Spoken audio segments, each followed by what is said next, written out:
What's up, folks? So I just came back from work and I got a package, and I'm particularly excited about this package because it is whatever's contained inside this box is something that I've been trying to get my hands on for a really long time, and I just either haven't gotten down to it or at any given point not had enough funds for it. But yeah, you'll see what it is once I do the unboxing. So let me just get the desk area set up and the camera set up, and we'll get straight to the unboxing, and I'll talk more about it as we go. Catch you guys at the desk.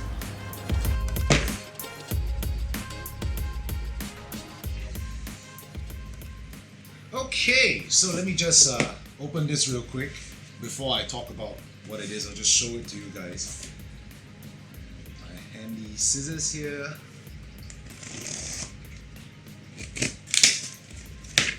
Okay, so let's see.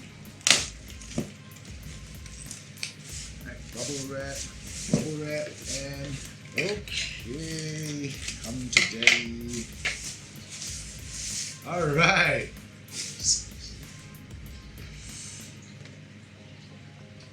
That's it, right there.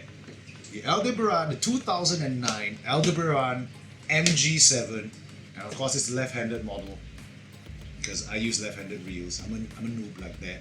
But yeah, so I have been, and this is a 2009 model, and for those of you who followed my channel, especially in watching my bait finesse, ultralight bait casting videos and stuff, I think I've stated it many times throughout all my social media that my favorite platform in the entire Shimano lineup of ever since I got my first ever Shimano baitcaster, which is the Castate right here, and ever since I got this way back then and I started upgrading my gear, getting more into bait casting, I've always had my eyes on this guy. But for some reason, and honestly I can't remember because it's been too long, for some reason, rather than getting this, I ended up getting my favorite reel, the Core 51 Mg7, which is essentially the exact same reel as this. This is the JDM version, and the Core 51 Mg7 is the USDM version. USDM meaning US domestic market, JDM meaning Japan domestic market. Alright, so it's exactly the same reel, it's just in a different color. Somehow I ended up getting the Core over this one. It could have been a color thing. This is silver, the Core is gunmetal, and I traditionally prefer gunmetal reels. I really can't remember, maybe it was a price thing, but I ended up getting the Core. And I like the platform so much that over the years I accumulated almost every single model in that lineup. Basically that would be the Kronat E, the Curado E, the Scorpion XT, and the Core. And this is, as you can see, you must have guessed by now, this is not a brand new reel. This is actually a second-hand reel. Most of my my reels in this category are actually second-hand reels. It's made of magnesium. I'm sure you kind of guessed it by the name MG, right? It's a really light reel. Let me just get a weight real quick. It's 158, 159, 100. Come on, make up your mind now. I'm just gonna say it's 158. Yeah, so this is a really light reel. It's a size 50 reel, and when this launched, this size 50 was pretty much the smallest reel, the smallest size that Shimano had, and it looks really good. Look at that. I mean, it's silver with gold accents. I mean, okay, let's talk about my journey to getting this reel. For the last maybe three and a half years, I've been trying to find a second-hand Aldebaran that was cheap enough, but at the same time in good condition enough to warrant the price. And you know, you can see there are a few dings here and there, small scratches. So you know, I was trying to find the right balance of cosmetic nicks versus cheaper price, and all the excellent plus or the SS grade second-hand Aldebarans in left-hand retrieve, all of them came in at something like 350 Singapore dollars, anywhere between 300 to 380 bucks, and that's just That's crazy. I mean, for a second-hand reel, I just couldn't justify paying that amount.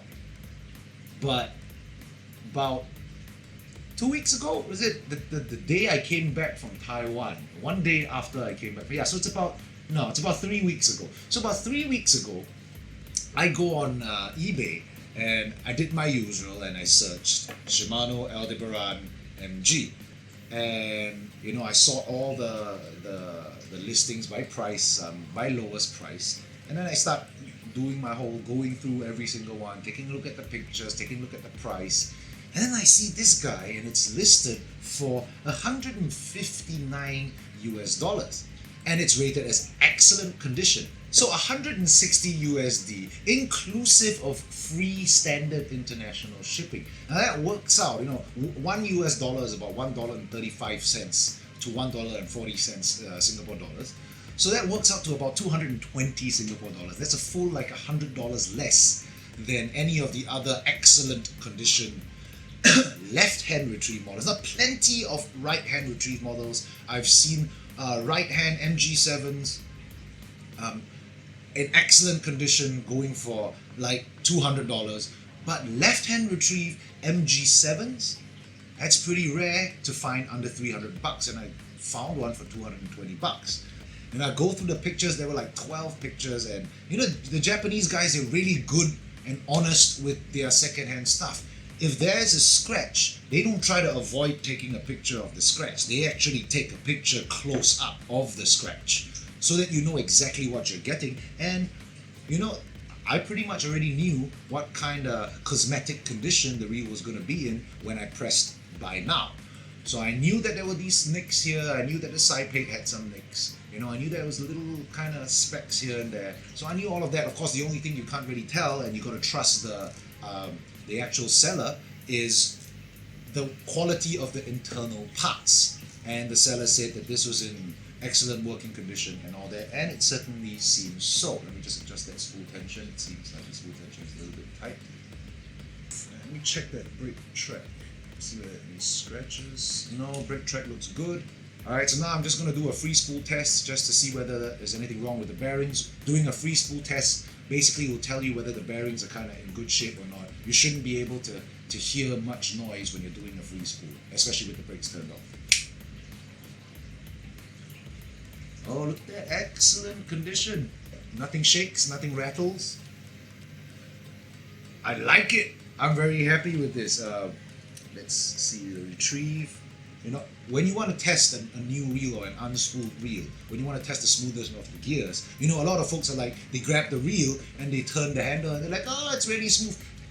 That's not the right way to figure out whether a reel is in good cranking condition. Alright, if there's no line, or even if there's line, the way you should be testing whether the reel is smooth, alright folks, now this is an important thing, is to put your thumb on the spool. Lightly, you feather that spool and then you turn that handle. Alright, why? Because if you just took the reel and you did this, and there is no pressure on the spool, you're obviously not going to feel any gear grinding or any of that unless it's really, really bad. Okay? You're not going to feel much if there's no pressure on the spool, so you're going to be turning it and like, hey, this reel is really smooth, and then you buy the second-hand reel, you spool it up with line, you go out, you cast out a lure, you hit a fish, or even just retrieving that lure, and you're like, wait a minute, it's kind of grindy. I don't know what's going on here. It was smooth when I tested it. You know how that goes, right? So put your thumb on the spool, right? Apply a little bit of pressure, and then you turn that handle, all right? And if there's anything wrong with the gears, you're gonna know virtually instantly whether there's something wrong with the gears. And I'm happy to report this is ridiculously smooth for a second-hand reel, considering the gears in the Aldebaran MG and the Core Mg7, they are made of aluminum. And of course, as many of you already know, aluminum gears are significantly less durable than brass gears. That's why the pinion gear is made of brass. It's just a more durable material. You get what I mean. If the gear is made of aluminum and you put it through a lot of heavy use, there is a chance down the road that the gear might get a bit rough. For a second-hand reel, I have to say this is really smooth. In fact, it's smoother than my Core 51 Mg7. Now, of course, as most of you, if you are familiar with Shimano reels, you would know any second-hand Shimano reel, or any Shimano reel that has been unused for a while, for a year or so, or even just an old Shimano reel, right? These septum knobs, they get sticky, all right? And it's no surprise, this one is sticky as well. Good news is I'm going to replace the knobs, and I already have the parts, and I can show the parts to you as well. Alright, so the benefits of having every other reel in this platform is you have copious amounts of parts. And of course, like I mentioned, this is a silver color reel with gold accents. And just to stick with the theme, I've got my gold avail spool, I've got the gold star drag, I've got the gold nut, and that locking plate. And that's exactly what I'm going to be putting on this reel. So yeah, that pretty much does it for this unboxing of my Aldebaran Mg7. It's been a long time coming. I don't think the video can quite capture how excited I am to have received, to have found, bought and received this reel after so long. But anyway, I'm going to get to it. I'm going to start putting this reel together and all the parts, and maybe include some music and pictures at the end of the reel when I'm done setting it up. And if you guys like this video, give me a thumbs up. If you guys didn't like the video, give me a thumbs down, share my videos with your friends, and I'll catch you guys in the next video. Timelines, guys.